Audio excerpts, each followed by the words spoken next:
स्वर्ग और नरक। एक बुजुर्ग महिला की मृत्यु हो गई। यमराज उसे लेने आए।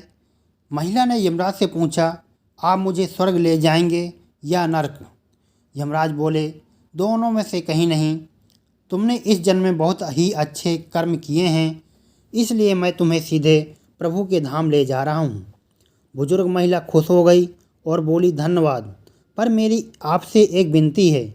मैंने यहाँ धरती पर सबसे स्वर्ग नरक के बारे में बहुत सुना है। मैं एक बार इन दोनों जगहों को देखना चाहती हूँ। यमराज बोले, तुम्हारे कर्म अच्छे हैं, इसलिए मैं तुम्हारी यह इच्छा पूरी करता हूँ।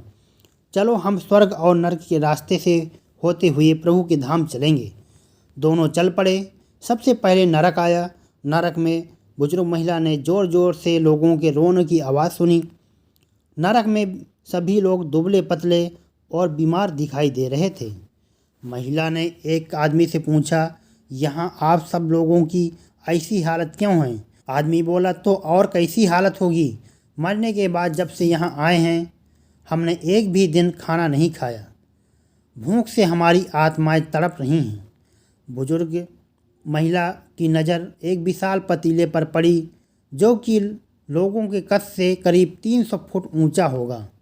उस पतीले के ऊपर एक विशाल चम्मच लटका हुआ था। उस पतीले में से बहुत ही शानदार खुशबू आ रही थी। बुजुर्ग महिला ने उस आदमी से पूछा, इस पतीले में क्या है? आदमी मायूस होकर बोला, ये पतीला बहुत ही स्वादिष्ट खीर से हर समय भरा रहता है। बुजुर्ग महिला ने हैरानी से पूछा, इसमें खीर है तो आप लोग पेट भर के खीर खाते क्यों नहीं? भूख से क्यों तड़प रहे हैं? आदमी रो रो कर बोलने लगा, कैसे खाएं? ये पतीला 300 फीट ऊंचा है। हम में से कोई भी उस पतीले तक नहीं पहुंच पाता। बुजुर्ग महिला को उन पर तरस आ गया। सोचने लगी, बेचारे खीर का पतीला होते हुए भी भूख से बेहाल हैं। शायद ईश्वर ने इन्हें ये ही दंड दिया होगा।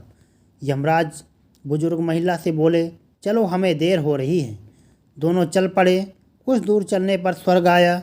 वहाँ पर बुजुर्ग महिला को सबकी हंसने खिलखिलाने की आवाज़ सुनाई दी। सब लोग बहुत खुश दिखाई दे रहे थे। उनको खुश देखकर बुजुर्ग महिला भी बहुत खुश हो गई। पर वहाँ स्वर्ग में भी बुजुर्ग महिला की नज़र वैसे ही 300 फुट ऊंचे पतीले पर पड़ी जैसे नरक में था। उसके ऊपर भी वैसे ही चम्मच लटका हुआ था। बुजुर्ग महिला ने वहाँ लोगों से पूछा, इस पतीले में क्या है? स्वर्ग के लोग बोले, इसमें बहुत स्वादिष्ट खीर है।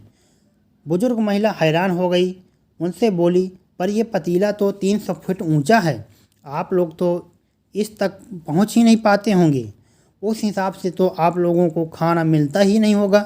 आप लोग भूख से बेहाल होंगे। पर मुझे तो आप सभी इतने खुश लग रहे हो, ऐसे कैसे? लोग बोले, हम तो सभी लोग इस पतीले में पेट भर कर खीर खाते हैं। महिला बोली, पर कैसे? पतीला तो बहुत ऊंचा है। लोग बोले, तो क्या हो गया, पतीला ऊंचा है। यहाँ पर कितने सारे पेड़ हैं। ईश्वर ने ये पेड़ पौधे, नदी, झरने हम मनुष्यों के उपयोग के लिए तो बनाए हैं। हमने इन पेड़ों की लकड़ी ली, उनको काटा, फिर लकड़ियों के टुकड़ों को जोड़ के विशाल सीढ़ी का निर्माण किया। उस लकड़ी की सीढ़ी के सहारे हम पतीले तक पहुँचते हैं और सब मिलकर खीर का आनंद लेते हैं। बुजुर्ग महिला यमराज की तरफ देखने लगी। यमराज मुस्कुराए और बोले, ईश्वर ने स्वर्ग नरक मनुष्य के हाथ में सौंप रखा है। चाहे तो अपने लिए नरक बना ले, चाहे तो अपने लिए स्वर्ग। ईश्वर ने सबको एक समान हालातों में डाला है।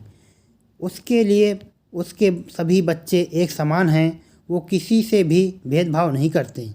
वहाँ नरक में भी पेड़ पौधे सब थे, पर वो लोग खुद ही आलसी हैं। उन्हें खीर हाथ में चाहिए। वो कोई कर्म नहीं करना चाहते, कोई मेहनत नहीं करना चाहते, इसीलिए ये सब भूख से बेहाल हैं। यही तो ईश्वर की बनाई इस दुनिया का नियम है। जो कर्म करेगा, मेहनत करेगा, उसी को मीठा फल खाने को मिलेगा। अर्थात स्वर्ग और नरक आपके हाथ में है। मेहनत करें, अच्छे कर्म करें और अपने जीवन को स्वर्ग बनाएं। अगर कहानी अच्छी लगी हो तो वीडियो को लाइक, शेयर, सब्सक्राइब ज़रूर करें। धन्यवाद।